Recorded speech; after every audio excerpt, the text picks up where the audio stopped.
Robots. One game start. TAMU versus Nagoya. TAMU, really hallmark of their team this year is the speed at which the standard is able to get out, get the projectiles, and get going. Mixed with the barrel heat, Matt, a level 1 absolute menace. Looks like the hero is going to be taking some fire. Possibly not being registered. I don't think any of that Oh, hit. there's the registration. Uh-oh, the standard for Texas A&M also taking some heat. Yeah, but that hero's very low health, as well as the standard is now getting lowered. Nagoya. TAMU gets an early level 2 lead, taking out the standard from Nagoya. Oh, so close. And that's going to be another double kill, or not another, but another kill, making a double. Matt, I think that kill was with a negative bullet, a negative projectile. You can only spend until you run out of munitions. Yep. But it takes a second just because of momentum. And so you get a couple extra. I've been seeing people get into the -9s, I think, on the UIs. Looks like they're going to be going back and getting some more from their respective ammo depot. Texas A&M, that first kill making the base vulnerable to damage, but still shielded because the sentry is up. Actually, if you look at the Nagoya base, it has taken some damage off of the overshield from that hero. 400, I believe. I think it's down to 1,100 shield. The standard from Texas A&M trying to fire at Nagoya's sentry, dealing a little bit of damage, but really that spin is so effective here. Sentry now level 3, or sentry standard now level 3 for TAMU. A&M out of money, out of projectiles. There's going to be a second before they can really get some more.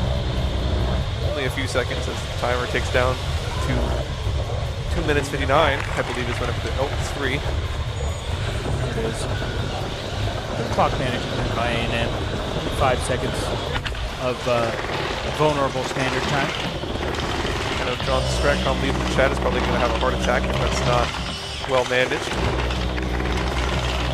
Nagoya's been working pretty well here, Matt. That's a lot of projectiles from the TAMU robots. They switch over, and you can see how much faster it starts to deal damage to the actual driven robots of Nagoya. Sentry only having 50 health left on the side of Nagoya is going to drop that overshield that's already been taken a little bit out. Looks like that hero's going to die from an overpower. Hero posturing for some shots on the sentry. We'll see if it's able to connect any with 9 projectiles it's able to fire as the TAMU standard waits patiently for some more gold to purchase ammo. Which robot? We're looking at the Nagoya robots. You can see one of them basically almost has a hat.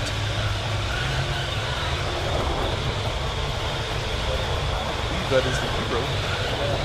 The massive popper up above. Nagoya standard trying to fend off both the hero and the standard of Texas A&M. A tall task. Very tall, but looks like it's effectively distracting the hero. You can actually see a little bit of a smiley face on the end of that hero. Double kill! Looks like that's going to be a double kill coming across. As now standard from A&M. Barrel heat. That juggles a little bit. It looks like it's pretty worth it. Juggles a little bit.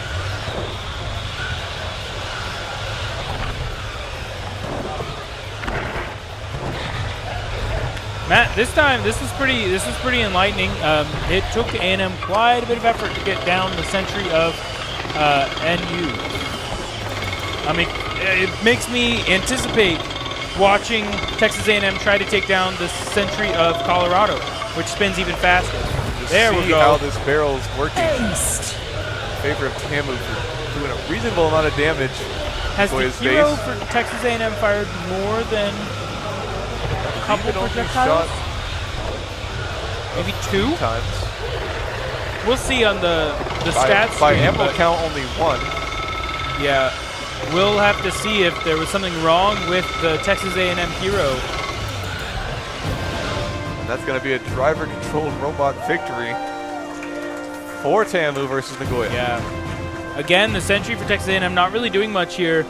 You'd think versus these teams where they are more confident about winning, they'd be having the sentry go in an aggressive posturing position so they can be testing things like firing at the enemy robots, right? But we have 6 42mm projectiles from Texas A&M. Not terrible. But look at that damage. That's pretty good. That's a little higher than normal. Usually it's around 2,700. So 3,000 total damage with 700 projectiles is pretty good accuracy from Texas A&M. I'd say slightly above average. Work for various robots, but Game start. Round 2 of Texas A&M versus Nagoya. Standard actually having a bit of trouble purchasing. There we go from Texas A&M. That's behind their normal pace. 12 seconds out of the gate.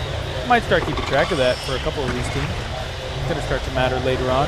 And that first burst, nothing hit armor panels. This spin from Nagoya is quite good, Matt. quite good, but it's not going to save their hero that's not spinning from getting first blooded very, very early, giving an early level 2 lead from an actual kill on Robot. Robot on Robot combat, not just an overpower, but the overpower is also going to still put them ahead now. But the hero level 2 and the standard level 2 for an A&M is going to be a hard deficit to overcome. A sub 1 minute level 3. No, you're going to go back and get ammo. Not going to make it. Sentry looking like it's actually overpowering. Oh, there it is. 4 minutes and 8 seconds left. Level 3 standard. Sub 1 minute level 3. That's going to be done and dusted. I don't Sentry is slowly losing health because it's moving apparently too fast. Which is going to be good news for A&M because A&M seems to struggle hitting those moving armor panels, at least on this boy Sentry. But they're just going to prove that they can as they knock it offline while its health is already draining. I'd like to see Texas A&M's hero now trunk out this base. Maybe they're trying to practice firing at robots. Doesn't seem like they're taking out the opposing hero either, though. Hero with 5 rounds still. You see the hero from Texas A&M shaking their head there. That might indicate that they've got a projectile jam. Sometimes teams shake their head just as a meme and to be fun and communicate. Sometimes they shake their head because they think that a projectile is stuck and they're trying to shake some things loose. Aggressive maintenance sometimes does do the job. Yep. 3 minutes left. Boy's base is damaged and not going to be able to be repaired. Texas A&M currently dealing with the same issue that UW does when if you play fast enough, you just don't have the economy to take a base out using 17mm projectiles. So they're going to have to start using those hero shots if they want to deal, well, they're going to be really close, but even if they hit all of the remaining projectiles, still only would have been 100 damage. They'd have been 300 damage. Back again. Millimeters are just not what you want to be using to try to take out that base. It's effective if you need to, but the hero would be such a better option. They're stuck here for 25 seconds with no standard projectiles, no gold. Okay, now no standard projectiles. Looking like a negative 25 capacity. Uh-huh. That's what I was saying earlier. You can get away a little bit. In 6 seconds, they'll be able to get some more projectiles. I'm not sure why their hero isn't firing. It's very disappointing. They're going to have to get that sorted out. It's not going to be sufficient to use 17mm projectiles. Just like we've been saying about UW all day, you can't really take these bases against good teams. Uh-oh. Like Nagoya is not able to see anything from their hero. And now that standard is also knocked offline as we move into the cockpit of TAMU standard. And there is a TAMU win, taking down the base, limited by currency. So both UW and TAMU relying on their standards for base damage means that they end up getting limited by currency. Nagoya's hero having a bit of a spasm on the field. Yep, they do a bit of spinning. Yep, no hero projectiles fired from TAMU. Could just be a